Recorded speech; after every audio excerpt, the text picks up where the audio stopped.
Forsetakosningar eru það sem allir að tala og forsíðu Morgunblaðsins eru enn einar kappræðurnar. Það voru kappræður í gærkvöldi á Stöð 2. Heimildin var með kappræður í gær eða fyrradag og Mogginn með þessar og svo RÚV í kvöld. Þetta eru auðvitað bara málana og öll þjóðin einhvern veginn gegnsýrð af þessu, eðlilega. Þetta ótrúlega spennandi, mjög tvísýnt. Við getum ekki sagt með vissu hver verður kjörinn, hver kemur upp úr talningarkössunum á morgun sem sigurvegari þessara kosninga. Það bara algjörlega óljóst. Tæplega 268.000 Íslendingar eru á kjörskrá. Nú í utan kjörstaðaratkvæðum hafa færri nú kosið en á sama tíma 2016. Þetta afar mjótt á mununum eins og segir hér í umfjöllun Morgunblaðsins, en samkvæmt einni könnun sem kom í gær voru þær stöllur Katrín Jakobsdóttir, Halla Hrund Logadóttir og Halla Tómasdóttir, allar þrjár hnífjafnar.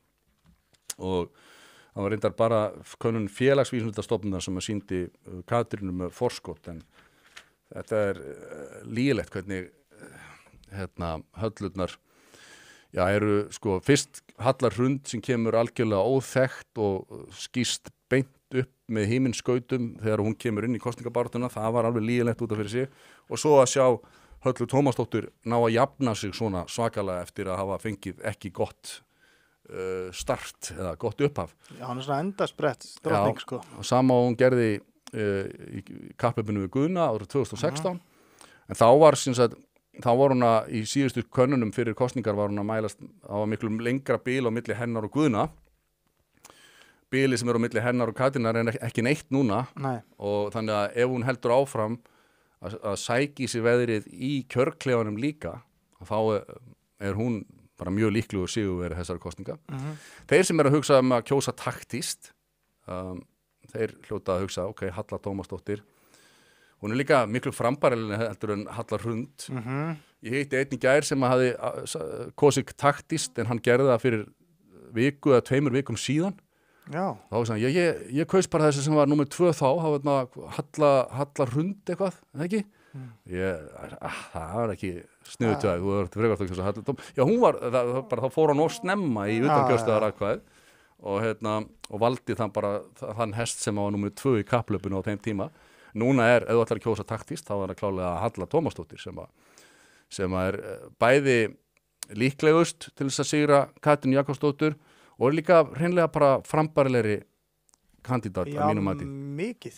Já, Fyrst mér, sko. Hún bara þessi svör þeirra, ef þú berð þau saman í öllum kappræðunum, þá eru þessi svör Höllu Hrundar bara eins og einhverju hafa sagt, þetta bara eins og að tala við ChatGPT forritið. Já.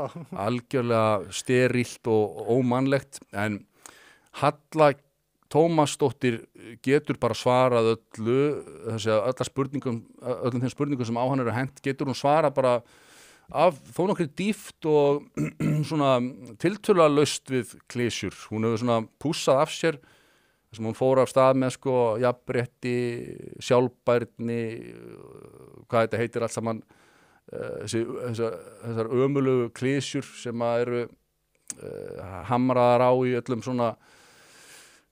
elítuhópum. Þetta náttúrulega bara World Economic Forum einhvern veginn stefnan að það séu öll þessi vandamál sem við þurfum að takast á við með miklum tilkostnaði og leggja á skattgreiðendur miklar kvaðir til þess að mæta einhverjum vandamálum sem að elítan hefur ákveðið að þurfa að leysa.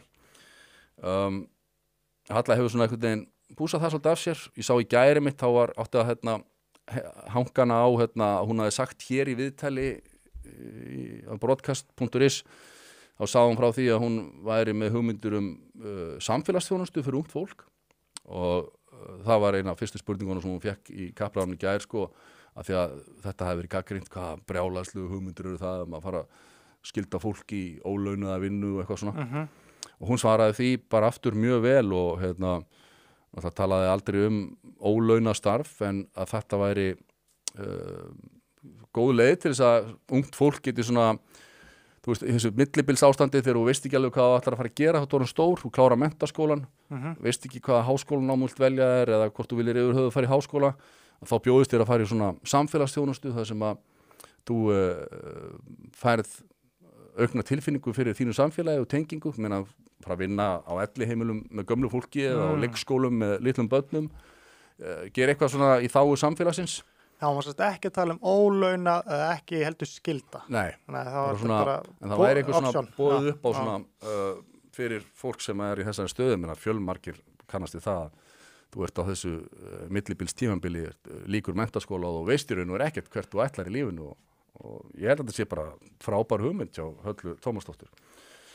Þannig að hún er klálega fyrir þá sem ætla að kjósa taktíkt, þá er hún engin spurning í mínum huga betri kostur heldur en margir aðrir. Svo fyndi líka að við tölum að kjósa taktíst, þá vita allir að það er verið að meina svo að Katrín verði ekki valin. Já, það veit. Og það er áhugavert út af fyrir sig einhvern veginn, hérna, ég skil alveg að fólki finnist óþægilegt að manneskja sem er í kjöri til forseta Íslands sé bara svona nýkomin úr stjórnmálum en mér finnst það líka svolítið skrítin krafa einhvern veginn að þú megir ekki hafa tekið þátt í stjórnmálastarfi, þú veist, og Já, yfir höfuð, þá er það mjög skrítið en að hoppa úr forsætisráðstól í þetta, það er alveg það er svona next level. Það er annað þú hafist einhvern tíma setið á þingi. Það er eins og Halla Hrund, hún leggur mikla áherslu á sko, bara hef aldrei komið nálagt stjórnmálastarfi og svona það eins og það sé einhver eiginleiki sem maður verða að hafa sko, en að taka þátt í stjórnmálum er bara að taka þátt í samfélaginu og mér finnst vera allt of mikið svona háar kröfur að þú þurfir að vera þú þarft fyrsta lagi bara að vera algjörlega skoðanalaus, þú mátt ekki hafa haft álit á umdeildum málum, þú mátt ekki hafa tekið þátt í stjórnmálastarfi, þú mátt ekki hafa verið í einhverjum business og svo framvegis. Það er hansi það er búið að þrengja hringina sem mikið. Já, hansi hár þröskuldur til þess að komast í þetta og frekar glata sko ef að manneskjan sem að vera kjörn á Bessastaði þarf bara einhvern veginn að vera algjörlega skoðanalaus manneskja sem hvergi hefur komið nálægt einu í lífinu. Eða sagt eitthvað á Twitter eða Facebook sem er einhver skoðun, sko, það er bara ekki hægt, sko. Svo er áhugavert með Baldur sem að var á tímabili, hann fekk gott start eins og maður segir í upphafi þegar hann kynnti sitt framboð og þá fór hann mjög hátt í skoðanakönnunum. Ég held hreinlega að svona mesta svona púðrið í hans í hans fylgi sé þetta sko þessi vókhugmyndum að já, ég ætla að kjósa Baldur af því að hann er þá fyrst í samkynhneigði forsetinn sem er bara allt of þunnt sko, það er ekki nógu það er ekki nógu mikil vikt í þeirri ástæðu til þess að kjósa mann á Bessastaði og það er eitthvað svo en hann er það mjög flottu gaur sko. Já, ég verð alveg að gefa hann það sko að ég hlusta á hann tala og ég sem mist hann bara frambærilegu gaur sko og samkynniður eða ekki skilur við. Algjörlega, það er miklu frekar sko bara þekking hans á alþjóðastjórnmálum og bara svona hann hefur bara almennt nokkuð svona heilbrigða sýn á lífið held ég og en það sko í sjálfu sér hef ég lítið á móti bara öllu þessu fólki sem er þarna í efstu sætunum eða bara hreinlega öllum frambjóðendum. Ég held að þetta sé upp til hópa allt svona ágætis sóma fólk. Ástór Magnússon náttúrulega með frábæran boðskap í sjálfu sér en hann einhvern veginn honum tekst ekki að sko það er svo ótrúlegt að vera að boða frið og vera maður friðarins en hann er einhvern veginn alltaf með allt á hornum sér. Það sé bara í brjálu skapi. Já, og hann hefði örugglega náð miklu lengra sko ef hann bara hefði vandað til þess að sko breyta taktík í framkomu og fasi bara frá upphafi þessara kosningabaráttu. Hann komið bara inn sem allt annar ástór með sama boðskapin en allt annar ástór og þá hefði þetta örugglega farið miklu hærra hjá honum. Ég trúi því. Steinunn Ólína hún er ótrúlega hrein og bein og hún er með bein í nefinu hún er líka með bein í nefinu hún er eina af þessum manneskjum sem að þorir að segja hug sinn á flóknum álitamálum kannski og sérstaklega þessum málum sem að fólk sko hópast allt bara utanum hérna ríkjandi skoðun og þú veist, ok, ég finnst að það finnst öllum þetta, þá ætlum ég bara að vera á þessari skoðun en hún þarf ekki að vera þar hún hefur sem sagt hugrekki til að hugsa sjálfstætt og tjá sig það að því leyti Steinunn Ólína ótrúlega fallegur og frambærilegur frambjóðandi Jón Gnarr algjörlega það hefði í einhverjum öðrum veruleika, ég veit ekki að það hefur bara verið stórkostlegt að fá Jón Gnarr á Bessastaði mann bara sem með svona mikinn húmor fyrir lífinu og heilbrigðar skoðanir og ofanálag hann náttúrulega fyrrverandi borgarstjóri sem var frábær borgarstjóratíð þú veist, það var einhvern veginn, það var svo gaman að vera Reykvíkingur þegar Jón Gnarr var borgarstjóri og ég held að það hefði verið rosalega gaman að hafa Jón Gnarr sem forseta á Bessastöðum. Já, fældi það að veri, þú veist, skemmtileg forseta ávarp. Já, algjörlega. Frekar en bara, skilur. Það hefði bara verið mjög gaman að setjast niður á nýjársdag og hlusta á forseta ávarpið og já, það svona svolítið súrt að hann hafi ekki náð meira flugi. Sko, hvað heldur að sé málið þar? Ég með kenningum að það séu að það sé búið að gera þessar kannanir svona snemma. Já. Hafi mjög mikil áhrif á það, sko. Já. Það fólk á ekki að taka mark á neinum könnunum fyrir, þú veist, mestalagi viku fyrir kosningum, þá byrja að pæla í, já, ok, kannanir að segja þetta, sko. Já, eins og vorum við ræða á hann líka og fórum loftið að sko, það algjörlega nauðsynlegt að fyrirkomulega kosningarna sé með öðrum hætti þar að segja að það séu 2 umferðir allavega til þess að þessar skoðanakannanir séu ekki bara hreinlega að setja algjörlega línuna og hafa sko rosalega mikil áhrif á kosningahegðun kjósenda. Já. Og við viljum ekki að það sé eitthvað utanaðkomandi batteri sem hefur áhrif á kosningahegðunina annað en bara framkoma þeirra sem í framboði og málefni þeirra og hvernig þeir koma fyrir en að það sé einhvers konar þriðji aðili fyrirtæki sem að geti haft áhrif á þetta með þessum hætti, það algjörlega óþolandi og ég held að með því að hafa tvöfalda kosningu að þá myndi fólk leyfa sér frekar að kjósa meira með hjartanu í fyrstu umferð og ákveða sér síðan eftir það. Algjörlega, svo, já, það basically málið, það eiginlega bara hjút, þetta svo ólýðræðislegt. Já, algjörlega, þetta bara skemma, en auðvitað eru kannanir sko í eðli sínu mikilvægar til þess að við áttum okkur á, en þá þarf að vera sko annað fyrirkomulag á kosningunni, skilur. Þá alveg þetta sætta sig við þessar kannanir allar sko, með góðri saman sko. En eitt með þú veist, eitthvað sem verðist ekki hafa neitt áhrif þessar kannanir og eitt frambjóðanda, það Halla Tómas. Hún, hvað mældist hún ekki bara fyrstu vikuna, bara undir 5% eða eitthvað? Algjörlega, og það var ekki fyrir en hún fekk sem sagt, eitthvað tíma í sjónvarpi, að þá fór hún að fljúga og hefur bara verið að auka fylgi sitt jaft og þétt síðan. Með meiri framkomu og fleiri fleiri tækifærum til þess að tjá sig. Þannig að þetta er ótrúlegt og sko Arnar Þór Jónsson, hann er að mínu viti eini frambjóðandinn sem að er með sko svona þessa sýn að hann þurfi að standa vörð sjálfstæði Íslands og fullveldi og ég held að það sé vanmetið þörfin á því á þessum tímum þegar að stórfyrirtæki, alþjóðleg stórfyrirtæki og alþjóðastofnanir eru í auknum mæli að seilast til meiri áhrifa. Að ég held hreinlega að það muni koma sá tími bara á næstu 4 árum eflaust að uppkomi einhver mál hér á Íslandi þar sem að við þurfum að líti í eigin barm og margir munu segja, já, við hefðum kannski átt að kjósa Arnar Þór Jónsson í síðustu kosningum.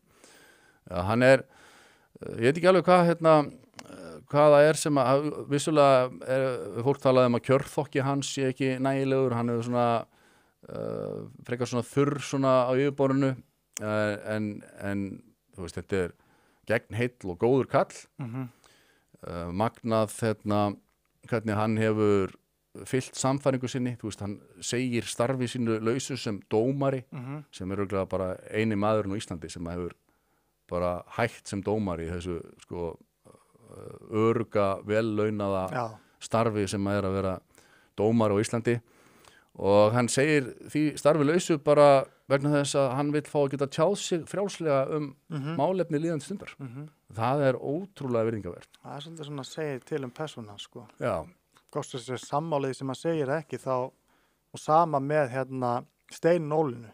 Bara fólk sem það sjálft og segir það sem maður finnst, stendur fyrir sínu skoðunum og bara sama hvað þú veist, almenningsálitið er bara svalt fólk, sammálaði með ekki, skilur. Og það er bara svo rosalega virðingavert, sérstaklega á þessum tímum, eins og ég segi, þessum að við höfum tilhneigingu til þess að skýla okkur á bakvið stóra hópa og þá ríkjandi skoðun sem að tröllir í öllu hverju sinni, að þora ekki að öðru en að fylgja sér inn í þá hópa, það er allt og algengt.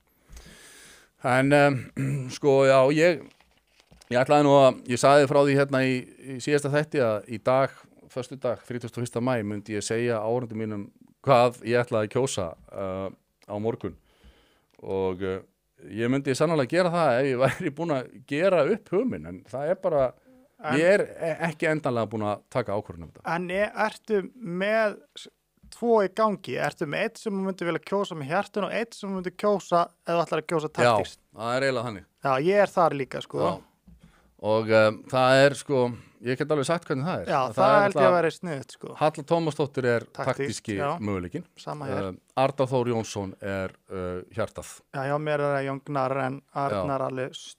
Og ég myndi, þú veist, segja, sko, Jón Gnarr er líka þar í raun og veru en það er bara eitt sem að maður getur haka við og þannig að já, ég myndi segja það en ég hef ekki gert uppi með ennþá af því að í hjarta mínu finnst mér ömurlegt að þurfa að kjósa taktískt en en það er sko, einhver geti sagt sko, já, ok, ef þú ætlar ekki kjósa taktískt þá ert þú að tryggja einni mannesku atkvæði þú ert að tryggja einni mannesku kjörið þá ert að tryggja Katrínu Jakobsdóttur af því að hún er svo sem að nýtur mest góðs af því að atkvæðin dreifist en síðan er hitt sko ég lít ekki svo á að ég þurfi einhvern veginn að tryggja að einhver manneskja komist ekki í þetta embætti ég skil ekki alveg mér finnst þetta skrítið að sjá alla þessa heift maður sér Gunnar Smári og það eru svona fólk sem er að skrifa pistla sko bara hvað er hyllilegt að Katrín Jakobsdóttir verði kjörin forseti Íslands. Já, mikið af svona fólki sem þekkt fyrir að vera rosalega kærleysýtt og umburðin við skoðanir annara. Það er rosalega mjög förulegt sko. Skrifa greinar í sá eina fyrirsöld hvernig getum við komið í veg fyrir að Katrín Jakobsdóttir og það var hérna kvikmyndagerðarmaðurinn sem að er svona búin að vera að berja sér á brjóst sem mikill maður friðar og er að herja á fyrirtæki, hann er leiðir herferðina gegn íslenska kortafyrirtækinu Rapid sem er einhverjum hluta í eigu Ísraelsmanna. Hver? Hann heitir Björn Björnsson, kvikmyndagerðarmaður og hann er sem sagt mikið búin að skrifa pistla sko, ég held að sá maður fengi nú afskaplega lítið fylgi ef hann myndi bjóða sér fram í nokkuð skapaðan hlut en hann er sem sagt, það skrítið að sjá menn svona einhvern veginn í þessari heift og það í raun og veru sko, við erum að kjósa sameiningartákn það er svona oft talað að forseti Íslands það eitt af hans stærstu hlutverkum er að vera sameiningartákn þjóðarinnar og fyrir forseti okkar allra en staðan er þannig að í aðdraganda þessara kosningabaráttan leiðir það í ljós í raun og veru að við sko, það verður bara dýpra og dýpra sko, þegar við erum að kjósa forseti Íslands þá eykst enn meira á skautununa og við erum svo brjáluð og svo mikil heift og þetta er alveg hreint ótrúlegt okkur er greinilega bara ekki við bjargandi og líka á að sjá Katrínu hana í heimildinni í kappræðanum sko, hún var að tala sko hann Jóngnar las einhvern post þarna sem hann hafi fengið, sástu það? Settu því í mynd. Já, og það var helviti gott sko af einhver kona sem bað hann að draga frambóðið sitt tilbaka, svo Katrín myndi nú ekki vinna. Já. Maður sá bara líka þegar Katrín var að svara því hvað hún, þú veist, á bara að kjósa með hjartanu og það eru allir hérna frambærilegir, þú veist, hún er bara, hún vill það, hún sér þetta sjálf, ef hún myndi halda hitt myndi hagnast henni, þá myndi hún tala þannig, skilur við. Þannig að... Akkurat, að klála. Þá væri hún að tala bara, fólk verður að kjósa taktíst eða vill til þetta mannesku. Já. En hún bara kjósið með hjartanu og líka eitthvað að slá sig, sko, þegar var að nefna að það ætti að vera 2 umferðir. Herru, já, ég nú vann að því að setja það og barðist fyrir því, eitthvað stendur svo, okkur gerður það ekki í því meðan þú varst forsætisráðherra, skilur við. Nákvæmlega. What? Það nú, svo magna við blessu stjórnmálin að þar kemur nú glögglega ljós einhvern veginn hvernig fólk sko kemur hugsjónum sínum ekki í verk eða stendur hreinlega ekki við því sem lofað er. Já. Og það ég held að Arnar Þór Jónsson til dæmis, ef við erum að tala um hann inn á Alþingi það er maður sem að myndi miklu minna að gefa afslátt af sínum hugsjónum. Algjörlega. Og væri sko einarðari í því að koma þeim málum í gegn sem að hann hefði lofað kjósendum allan daginn. Viktor Gæin nefnilega með góða pælingu. Ég bara algjörlega hlutlaus. Ég ekki með skoðanir og ef það koma, þú veist, undirskriftarlisti frá var hann ekki að tala um 10%, þá ætla ég bara að setja það í þjóðaratkvæðagreiðslu, sama hvað mér finnst það ekki. Já. Þú veist, mér finnst það svolítið töff, sko. Já, það er auðvitað sniðugt og hann gæti bara eins og Ástór sko tekið upp á því að bjóða þetta fram bara í næstu sko 10 forsetakosningum, aftur og aftur. Þangað til að þetta hreinlega er tekið upp, sem sagt og lögum breytt og þetta er gert svona í reglurnar eru bara settar svona upp. Þetta er auðvitað eitthvað sem við viljum að sé sko standi fólki til boða að öll málanans 3, það er þetta að við getum kallað fram þjóðaratkvæðagreiðslur ef það eru umdeild mál og við getum skrifað upp á 10% kosningabæra manna sem að styðji það og að atkvæðin sem að falli niður dauð að þau raun og veru verði ekki dauð heldur að það er þá tekið tillit til þess og þú þarft þá að vera með þegar eitthvað ætlar að koma með málum í gegnum á Alþingi þá er að taka tillit til þess að það er hópur fólk sem að kaus eitthvað allt annað en þig. Já. Þú veist, þetta er eftir að nýjar stjórnmálahreyfingar komu fram, gamla daga var þetta alltaf bara fjórflokkurinn svo kallaði, en það hefur borið meira og meira á því þegar að koma nýjar stjórnmálahreyfingar að það fara fullt af atkvæðum í stjórnmálaflokka sem var ná síðan ekkert inn á þing. Já. Og það, á 2013 þá voru þetta sem sagt, þá jafngilti þetta 9 þingsætum sem hefur bara farið í súginn. Sko. Já, það er crazy. Og þá voru sem sagt þeir sem á sátin og þingi með einhvern veginn miklu meiri sko, þingstyrk heldur en kosning þeirra saði til. Já. Og þetta vill hann Viktor Traustason laga og það er bara mjög góður og valid punktur. Og svo var þriðja, hvað var það eftir? Já, að þingmenn geti ekki, eða ráðherrar geti ekki líka verið þingmenn. Að sem sagt það er þannig auðvitað í dag að allir ráðherrarnir eru koma bara úr þingflokknum og sitja á þingi og raun og veru á sama tíma sem er raun og ótrúlegt því að við held ég að séum öll sammála það að þingstarfið og meðalur launin allavega þá telst þetta til 100% vinnu. Já, getur ekki verið gert þetta er bæði 100% vinnur, faktisk. Algjörlega, og svo ertu ráðherra líka og svo ertu jafnvel kannski líka formaður stjórnmálaflokks og ykkur nefndum og þannig að þetta er mjög sérstætt. En það er þá er verið að, þú veist, þá er verið að sko tala um að sko ef að það er þannig að Bjarni Ben og Áslaugu Arna og Katrín Jak og allir þessar ráðherrar hefðu sem sagt af sér þingmennsku leið verið ráðherrar, þá kemur inn í staðinn næsti maður á lista. Já. Og þá er sem sagt Sjálfstæðisflokkurinn til dæmis bara með allan sinn þing meiri hluta og pluss það að vera með sjálfstæðismenn í ráðuneytunum þannig að þetta er þá bara svona meira afl sem að viðkomandi flokkur hefði. En það er kannski spurningum að það er svona fyrirkomulega sett á þessum að ráðherrar verði bara ráðnir sem fagráðherrar af það væri náttúrulega best sko. eins og var smá vísir af því hérna eftir hrunið að þá voru Gylfi Magnússon fenginn bara úr háskólanum til þess að vera viðskiptaráðherra og hún var dómsmálaráðherra, hún hvað heitir hún eftir kona sem að hafði verið mikið í embættiskjörinu en þetta eru góð og gild sko markmið sem að Viktor Trausta vil róað og þetta eru magnaðar tímar og svo er alveg ljóst að eftir laugardaginn þá verður einhver einstaklingur orðinn forseti Íslands sem að ekki mun kannski ríkja jafn mikil sátt eins og við hefur verið alla okkar forseta hingað til. Það hefur alltaf verið einhvern veginn svona breið sátt alla okkar forseta. Ólafur Ragnar Grímsson kannski mest umdeildur og skipti fylgi einhvern veginn út í miðri á tíma. Algjörlega.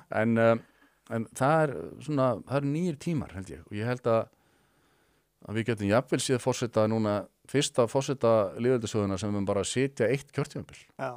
Kannski verður bara 4 ár og svo verður bara einhver sem að hefur vinnur hann bara. Ég held líka sko ef Katrín Jakvinni að þá munum við sjá nýtt hashtag movement byrja. Hashtag ekki minn forseti. Já. Það verður þannig sko. Af því að heiftin svo mikil. Hún svo svakaleg sko. Og hún kemur einmitt frá þessu fólki sem að vílar ekkert fyrir sér. Það er vinstra fólki. Sem elskar svona hashtag dæmi líka sko. Það verður áhugavert.